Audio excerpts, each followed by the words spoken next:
that sisters mentioned that he used to be part of a cult yes, group. and then he would mention it in some So it's part of his messages now. testimony. Yes, like his testimony, how God saved me, things like that. At the moment, So it all felt those like thoughts- that was the person I was facing. Right.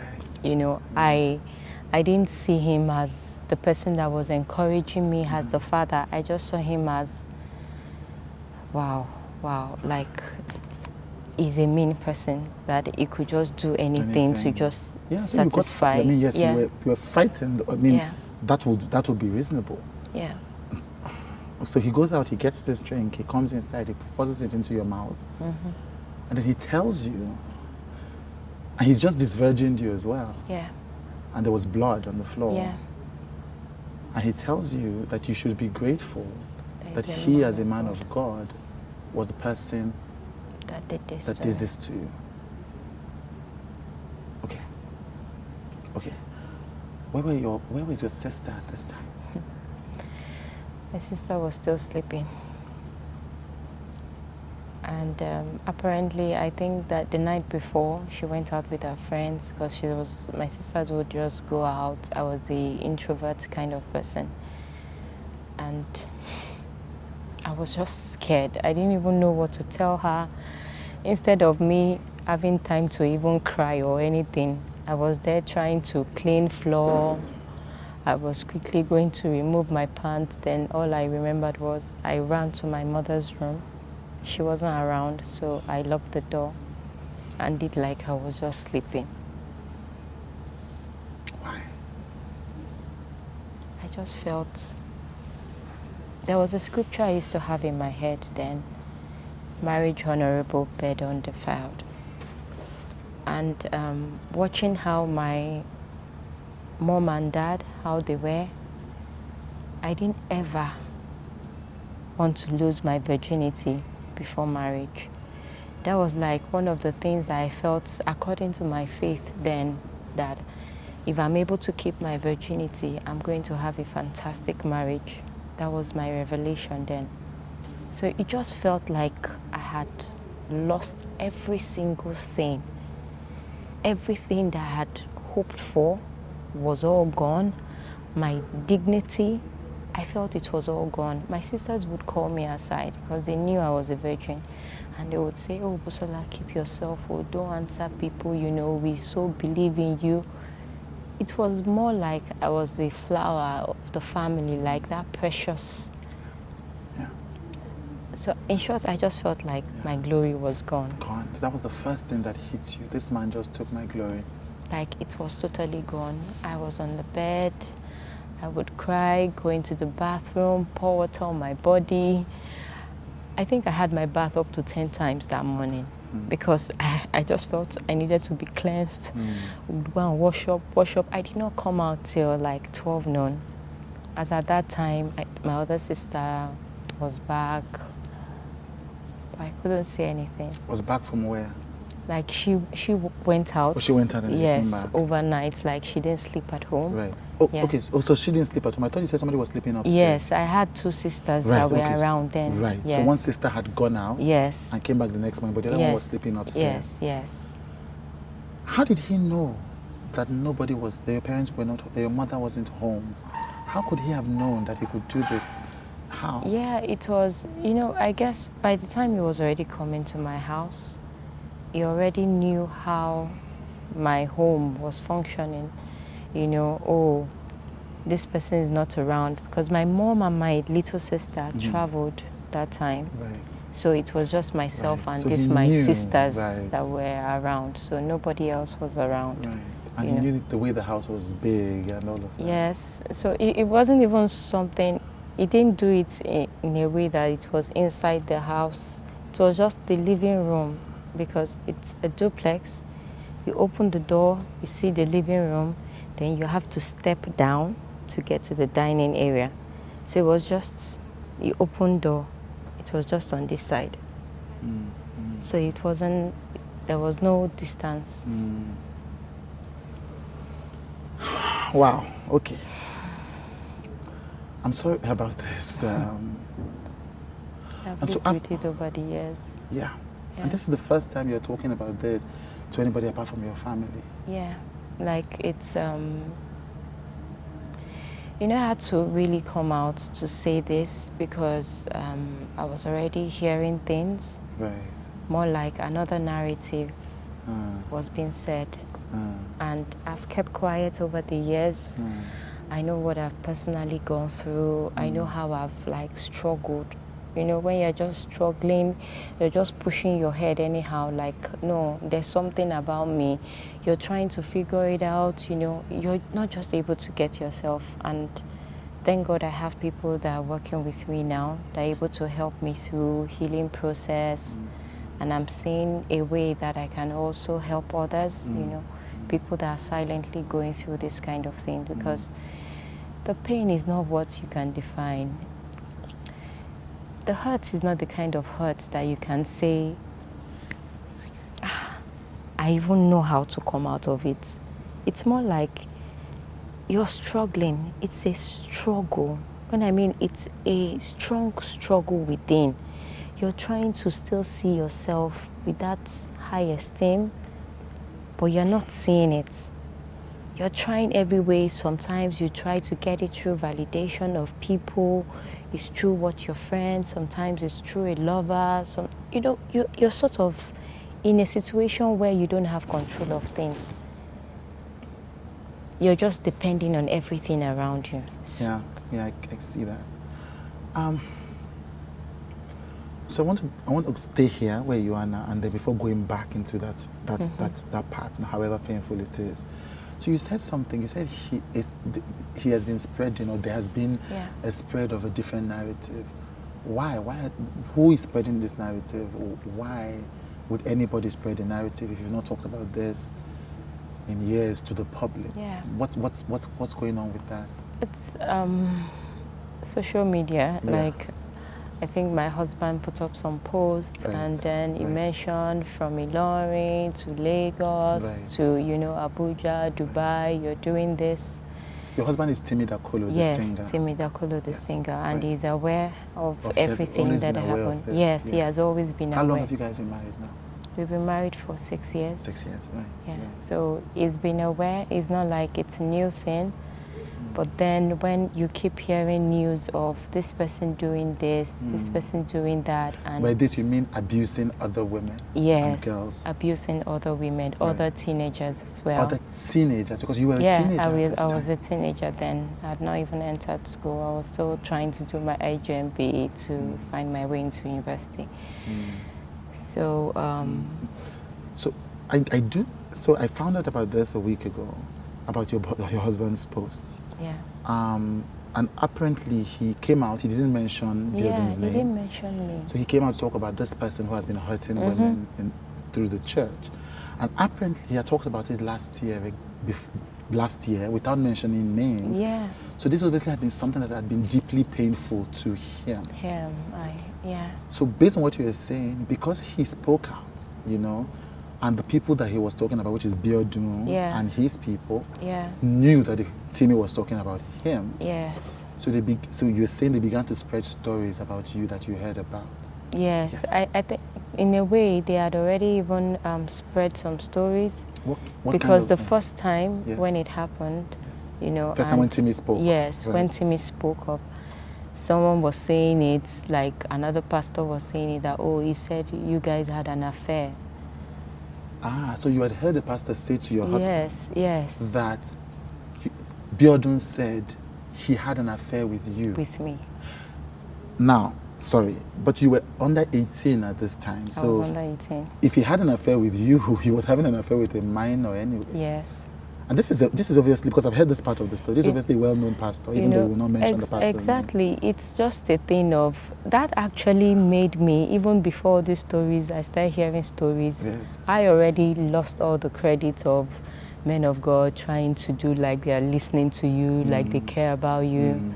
Since then, I've never worked in a church. I just go to church anytime I want, come out. I'm not part of any group. It's about my relationship with God.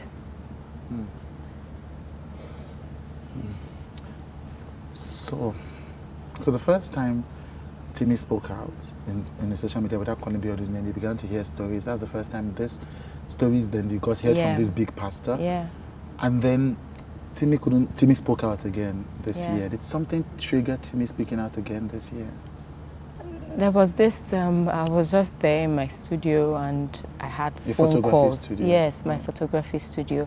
And I had phone calls, you know. Eventually I picked up, Busola, don't check online, no. Something is going on. You know your truth. My sister called me.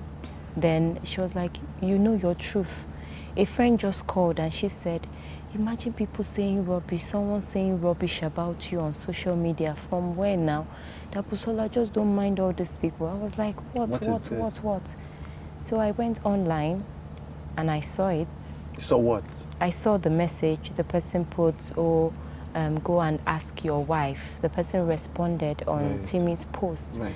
Go and ask your wife that was sleeping around with pastors in Ilorin. Right. Go and check the DNA, spending church's money. All that really, it triggered a whole lot. Like, I felt like I've been bullied enough. I've kept quiet for a very long time. You know, even when I heard there was this main story that came out previous year of a lady, you know, I didn't put my mouth, you know, I just kept quiet. And me keeping quiet, I felt like I was just losing myself. Like, you're losing yourself. Someone is bullying you. You're not getting the opportunity to speak up, to say something. DNA of my children, that's, in short, to just say, oh, she's promiscuous. So these people were, so this lady, one of these messages that your friends actually looked at was somebody questioning the paternity of your children. Exactly. Because of what Timi had said. And Timi never mentioned me. Didn't mention you. You. He didn't mention me. Right. I meant so. And so whoever was responding, these people who were responding, obviously knew about you and about what Biodun had done with you. And we're trying to manage this situation. Exactly. So at that moment, see, I had a very long silent moment.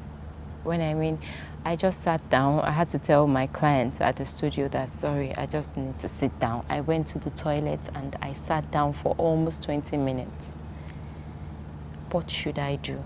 I'm like this quiet person that I'm just getting to connect with myself. What's all this? And at that point, I started telling myself, I think you have to be courageous to come out and say your truth.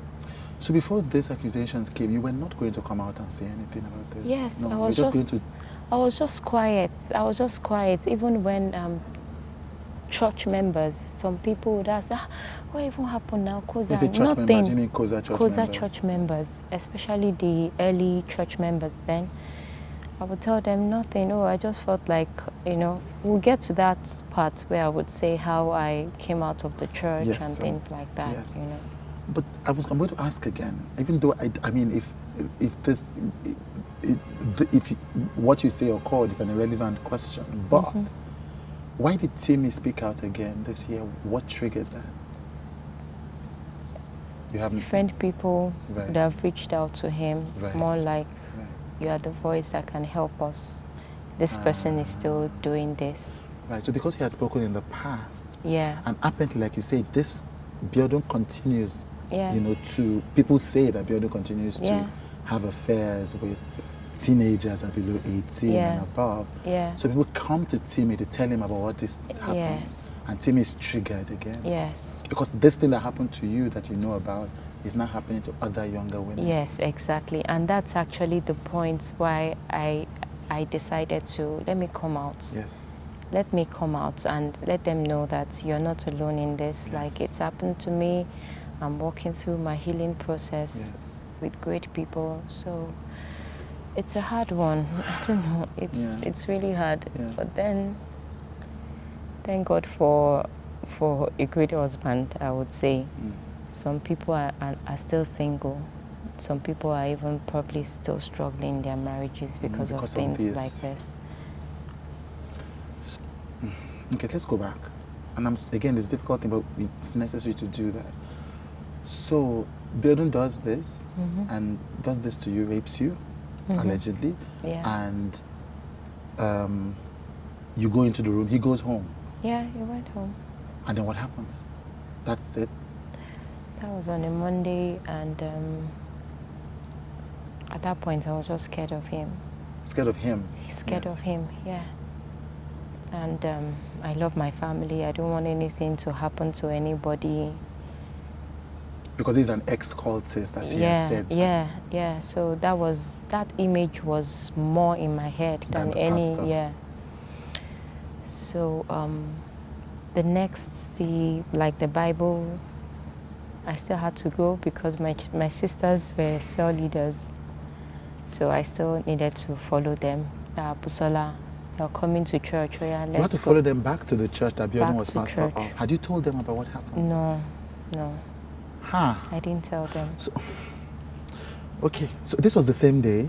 No. Or this was days after? Yeah, days after, so but that same week. That so same you'd week. been raped by Biodun, he'd gone, you hadn't shared this with anybody. You were still dealing with the fact that as a young Christian girl, for whom virginity was a big deal, you just felt that somebody had taken something very important to you. Yeah. You'd not found the words to tell your sisters yet, but you had to follow them back to his church. Yeah. Right. So I went for the midweek service. That was like the worst. Did he preach on sermon. that day? Yes, he did. Yes, he did. And it was about grace. It was about grace? Grace, the grace of God. You know, like no matter what you do, the grace of God has covered all your sins. Like God doesn't even see any of your sins. So I was there trying to understand what is this all about? What is this? In short, that day I just attended church because I had to attend my sisters. And after service, a brother came up to me, one of the protocols, and then he said, Pastor Modeli wants me to come and help at their house. Who is Pastor Modeli? That's his wife. That's Biodun's wife? Yes. Biodun's wife asked you on the week that this happened to come to the house? Yes, told someone to come and tell me that she would want me to come and help because she has a baby. Right. To come and help at home. Has she ever asked for this before? No. None of my siblings had gone to their place to help. Right. So randomly. So immediately, really, I turned to my sister. I was like, sis, I don't understand. I said, am I Omodo? Omodo in Yoruba is domestic help now. Yeah. That's, what is all this? That was when she now said, that is not a new thing, no, that church members go to help her. Right, okay. All right. Okay. So at that point, I was just like, okay. So Pastor Biodun now came. He just said, I'll be coming to your house when I leave to come and pick you. To come and pick you? Yes, to go it and was help his evening. wife. Yes, so I would sleep over. So Biodun Fatoyinbo, after doing this thing, walks up to you in the church after preaching about grace. Yes. To say he will come and pick you. Yes. To come and help his wife. Yes. That Pastor Modeli needs me to help her. So I went back home with my sisters. At that point, I was thinking, should I tell my sisters? Should I not tell? Should I tell? Should I not tell? I was just frightened and afraid. But in my mind, I was like, no matter what, Busola, just prevent anything like this from happening to you again. I didn't know how I was going to do it. And I still had to let me respond like nothing happened. Because I felt I was trying to keep my people safe. So after we returned home and he came, the wife was actually in the car with the baby. And he came to come and pick me. He came to your house to come and pick you? To come and pick me. And he was alone in the car? The wife was in the car. The wife was in You know, it's like after service, right, going so home. So you both came to pick me. Home. Picked me from home. Right. And then we went. They were staying somewhere in Songo. I'm sorry, I'm going to ask. I mean, I do work at Joy Inc. I know how trauma works. I know how this works. But some people are not familiar, so I'm going to ask a very stupid question. Yeah, you can. This man just raped you. Why in God's name did you go back to his house? Nobody knew. Yes, but you knew. I knew. Yes. But I was totally afraid. I was a teenager. It's not like my dad was available that I would feel, and I didn't even have that kind of relationship with my dad that I would feel, oh, daddy, this thing. I didn't feel like somebody was responsible for me. In short, it was more like him that I felt was responsible for me. You. Like I was beginning to see him that, oh, see the person that is being there for me. So it was more like my hopes were just shattered. Yeah. Everybody trying to find out how to navigate their own lives. Like that's how my family, they were all trying to just find a way. Hey, my sisters, myself and my sister were trying to enter university. But, they more like face your life kind of thing, face your life. There was just no other option. Yeah. You were frightened. You were frozen. I was frightened, totally frightened, because at that point, like I said, I didn't see him as my pastor anymore. I just saw him as somebody that's maybe the old side never left. You saw him basically at this point as this cultist that you had been told about. Yeah. So that was how I went to the house, and I was always I carried baby. It was late already in the night. So his wife entered the room. So that's Pastor Dele entered the room, and I carried Shindara.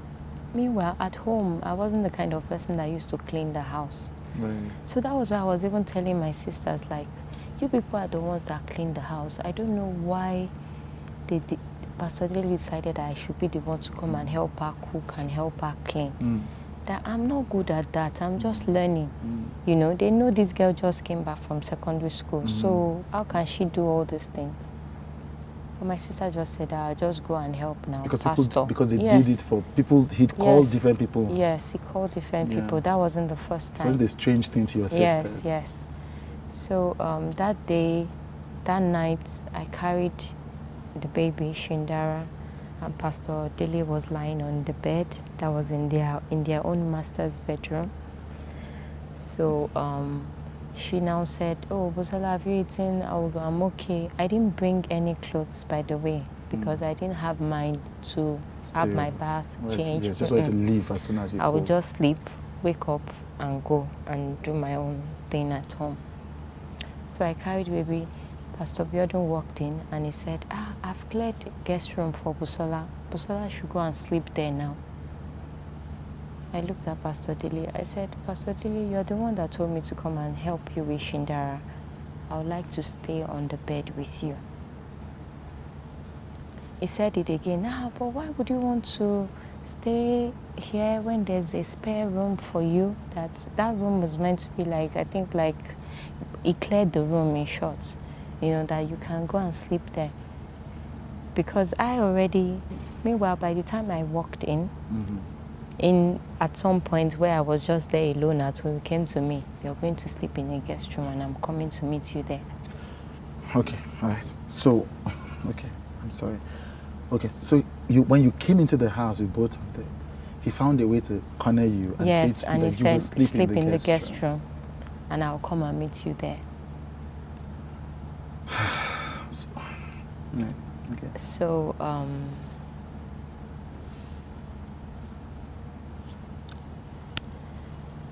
it was just, let her sleep. I said no. He walked away again. I made sure I just carried Shindara. She was a baby, really little baby then. So then she now said, okay, Busola, just help me. Let's lay the bed, everything. As we're about to sleep again, he came in again. As well as sleep in his wife's room? Yes. In the master bedroom? In the master bedroom. He came in again and said, Busola, he was just pacing the floor. Pacing around? Yes, like, he came again. You should go and sleep. You should go and sleep. I had to just look at Pastor Dele. I just looked at this. I said, please, I really need to sleep with you on the same bed. At that point, Pastor Modele now said, Biodun, please leave her. She wants to stay here. Right. Right. Okay. All right. So immediately she said that Uh-huh. he went away. Right. Okay. Right. And that's how she slept, I slept. Then I stood up and I locked the door, Right. the room door. Right. And that's how that night was. Right. Okay. I woke up in the morning and Emmy cleaned the house normally. It was already